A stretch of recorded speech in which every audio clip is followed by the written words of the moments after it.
Tonight, we're going to pull back the curtain on the world of high fashion and high finance. We're stepping into a world where a perfectly tailored cashmere suit, well, it hides the instincts of a true predator. We're going to get inside the mind of one of its most powerful players. You know, when you think about the most famous, most desired luxury brands in the world, do you ever stop and wonder who's really pulling the strings? Well, it's definitely not a coincidence that so many of these iconic names all report to one single person. Nope, this is the result of a very deliberate, very calculated hunt. Louis Vuitton, Dior, Tiffany Company. Behind these absolute giants of luxury, there's one man, Bernard Arnault. And you know, in the boardrooms and on the trading floors where the real deals happen, he's earned himself a pretty powerful nickname. They call him the Wolf in Cashmere. And that nickname, it just captures his whole vibe perfectly. On the surface, you see this picture of pure sophistication. You know, a polite, well-dressed gentleman. But that polished exterior, it's just armor. Behind it all is the mind of a dangerous hunter who is always watching, always calculating his very next move. So what is his playbook? I mean, how does he do it? To really get how he's so successful, you have to realize that Arnault isn't a fashion designer. Not at all. He's an engineer. He doesn't create products. He architects an entire empire. And this is his core philosophy. See, he doesn't look at a handbag and see fashion.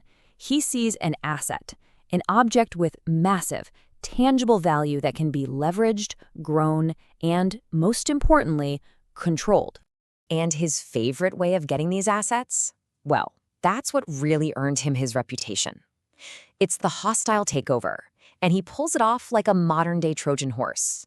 He doesn't wait for a for sale sign to pop up. Oh no. He decides he wants a company, and then he just goes and gets it. Okay, so here's how it works. First, he infiltrates. He secretly starts buying up little bits of a company's stock, just enough to get a foothold before anyone even realizes he's there. Then, he moves to control, gobbling up more and more shares until he owns the majority of the business. And by the time the original founder figures out what's happening, it's already too late. And the final step?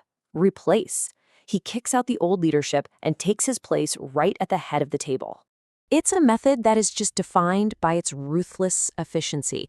There's zero room for sentiment or second guessing, just a clear goal and the most direct way to get there, no matter who's in the way. Let's actually see this playbook in action.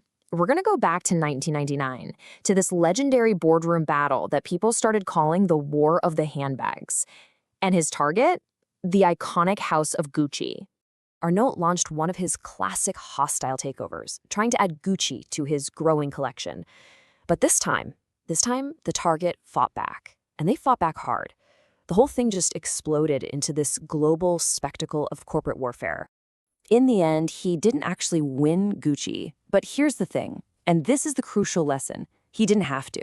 The attempt itself sent a massive shockwave through the entire industry. It was a crystal clear message to the whole world about his power, his ambition, and his unstoppable desire for expansion. He wasn't just building a company anymore. He was building an empire. But his tactics evolved over time. His next major move shows a totally different side of his strategy. We're talking about the Tiffany Co deal, which was a masterclass in turning a global crisis into a massive personal opportunity. So the first deal to buy Tiffany was made right before the pandemic hit. But as the world plunged into crisis and the market started to crash, Arnault saw his opening.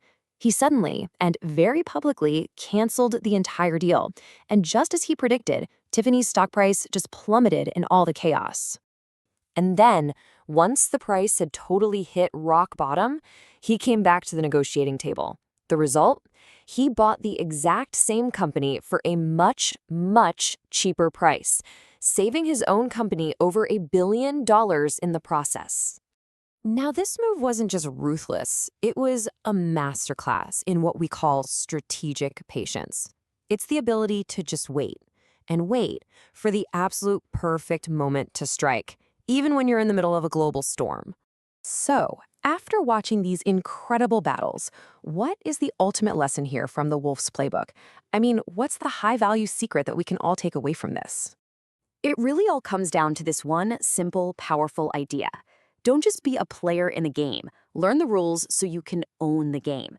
See, in a super crowded, competitive world, it's not enough to just show up. You have to understand the system you're in so deeply that you can eventually control the game itself. This level of success, it has nothing to do with luck. It's about being decisive. It's that ability to make really tough decisions quickly and with total unwavering confidence. Whether that's launching a hostile takeover or walking away from a billion-dollar deal just so you can get a better one. His whole empire, all of his immense wealth and influence, it's all built on this one foundation. It's a visionary perspective combined with decisive, strategic action. He sees the whole board, not just the very next move. And that really just leaves us with one final thought. Arnault chose his game, the world of luxury, and he absolutely mastered it.